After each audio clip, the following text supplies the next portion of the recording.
Welcome to the channel Fairy Tales of the World and enjoy listening. The Enchanted Doe.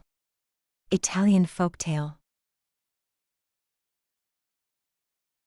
There was once a certain king of long trellis named Giannone, who, desiring greatly to have children, continually made prayers to the gods that they would grant his wish, and, in order to incline them the more to his petition, he was so charitable to beggars and pilgrims that he shared with them all he possessed. But seeing, at last, that these things availed him nothing, and that there was no end to putting his hand into his pocket, he bolted fast his door, and shot with a crossbow at all who came near.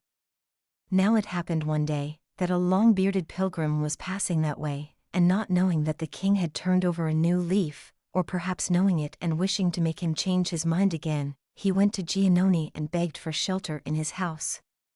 But, with a fierce look and terrible growl, the king said to him, "If you have no other candle than this, you may go to bed in the dark. The kittens have their eyes open, and I am no longer a child." And when the old man asked what was the cause of this change, the king replied, "To further my desire for children, I have spent and lent to all who came and all who went, and have squandered all my treasure. At last, seeing the beard was gone, I stopped shaving and laid aside the razor." "If that be all," replied the pilgrim, "you may set your mind at rest, for I promise that your wish shall forthwith be fulfilled, on pain of losing my ears." "Be it so," said the king, "I pledge my word that I will give you one half of my kingdom." And the man answered, "Listen now to me, if you wish to hit the mark, you have only to get the heart of a sea dragon, and have it cooked and eaten by the queen, and you will see that what I say will speedily come to pass." "That hardly seems possible," said the king, "but at the worst I lose nothing by the trial, so I must, this very moment, get the dragon's heart." So he sent 100 fishermen out, and they got ready all kinds of fishing tackle, drag nets, casting nets, seine nets, bow nets, and fishing lines, and they tacked and turned and cruised in all directions until at last they caught a dragon. Then they took out its heart and brought it to the king, who gave it to the queen to cook and eat. And when she had eaten it, there was great rejoicing, for the king's desire was fulfilled and he became the father of 2 sons, so like the other that nobody but the queen could tell which was which. And the boys grew up together in such love for one another that they could not be parted for a moment. Their attachment was so great that the queen began to be jealous, at seeing that the son whom she destined to be heir to his father, and whose name was Fonzo, testified more affection for his brother Canneloro than he did for herself. And she knew not in what way to remove this thorn from her eyes. Now one day Fonzo wished to go a-hunting with his brother, so he had a fire lighted in his chamber and began to melt lead to make bullets, and being in want of I know not what, he went himself to look for it. Meanwhile the queen came in, and finding no one there but Canneloro, she thought to put him out of the world. So stooping down, she flung the hot bullet mold at his face, which hit him over the brow and made an ugly wound. She was just going to repeat the blow when Fonzo came in, so, pretending that she was only come in to see how he was, she gave him some caresses and went away. Canneloro, pulling his hat down on his forehead, said nothing of his wound to Fonzo, but stood quite quiet though he was burning with the pain. But as soon as they had done making the balls, he told his brother that he must leave him. Fonzo, all in amazement at this new resolution, asked him the reason, but he replied, "Inquire no more, my dear Fonzo, let it suffice that I am obliged to go away and part with you, who are my heart and my soul and the breath of my body. Since it cannot be otherwise, farewell, and keep me in remembrance." Then after embracing one another and shedding many tears, Canneloro went to his own room. He put on a suit of armor and a sword and armed himself from top to toe, and, having taken a horse out of the stable, he was just putting his foot into the stirrup when Fonzo came weeping and said, "Since you are resolved to abandon me, you should, at least, leave me some token of your love, to diminish my anguish for your absence." Thereupon Canneloro struck his dagger into the ground, and instantly a fine fountain rose up. Then said he to his twin brother, "This is the best memorial I can leave you. By the flowing of this fountain you will follow the course of my life. If you see it run clear, know that my life is likewise clear and tranquil. If it is turbid, think that I am passing through troubles, and if it is dry, depend on it that the oil of my life is all consumed and that I have paid the toll which belongs to nature." Then he drove his sword into the ground, and immediately a myrtle tree grew up, when he said, "As long as this myrtle is green, know that I too am green as a leek. If you see it wither, think that my fortunes are not the best in this world, but if it becomes quite dried up, you may mourn for your Canneloro."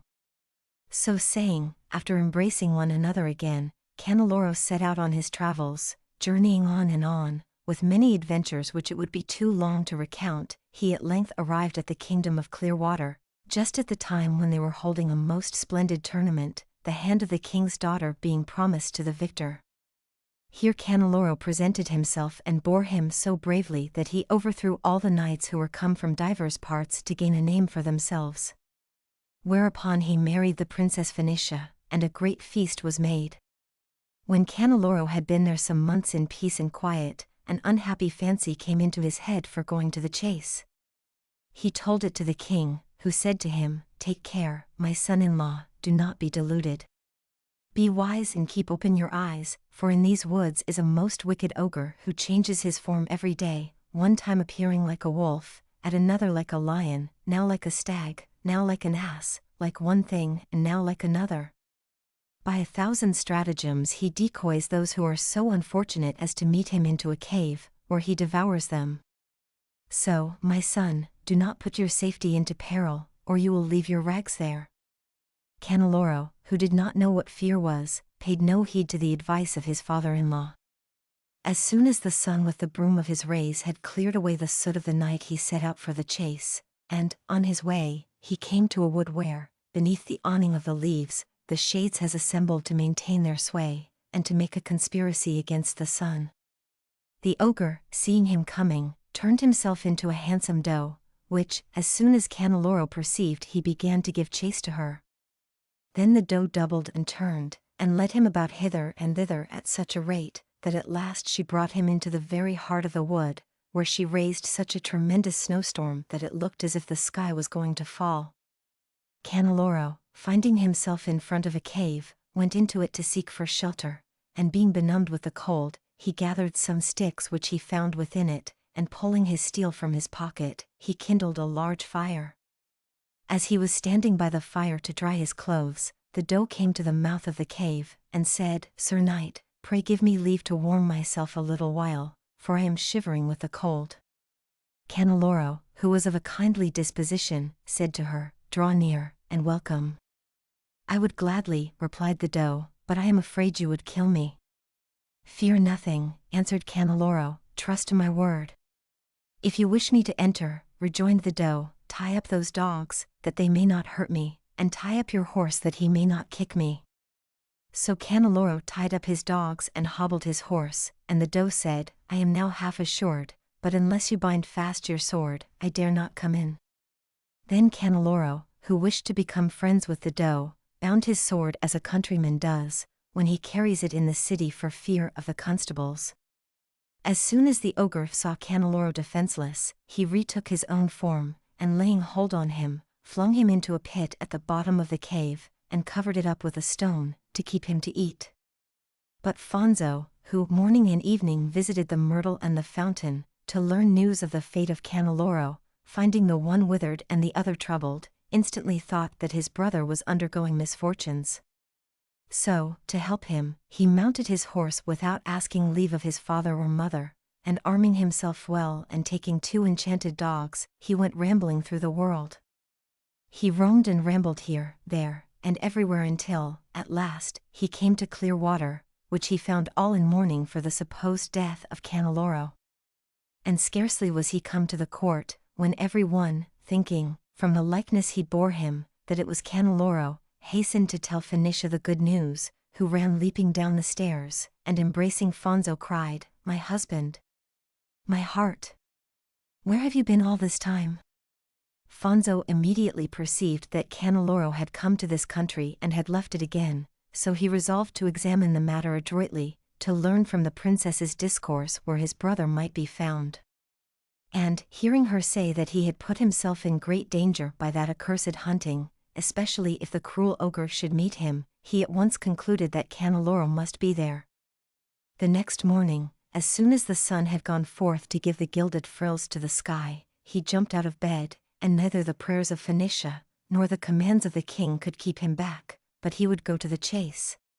So, mounting his horse, he went with the enchanted dogs to the wood, where the same thing befell him that had befallen Canneloro, and, entering the cave, he saw his brother's arms and dogs and horse fast bound, by which he became assured of the nature of the snare. Then the doe told him in like manner to tie his arms, dogs, and horse, but he instantly set them upon her, and they tore her to pieces. And as he was looking about for some traces of his brother, he heard his voice down in the pit, so, lifting up the stone, he drew out Canneloro, with all the others whom the ogre had buried alive to fatten. Then embracing each other with great joy, the twin brothers went home, where Phoenicia, seeing them so much alike, did not know which to choose for her husband, until Canneloro took off his cap and she saw the mark of the old wound and recognized him. Fonzo stayed there a month, taking his pleasure, and then wished to return to his own country, and Canneloro wrote by him to his mother, bidding her lay aside her enmity and come and visit him and partake of his greatness, which she did. But from that time forward, he never would hear of dogs or of hunting, recollecting the saying, "Unhappy is he who corrects himself at his own cost."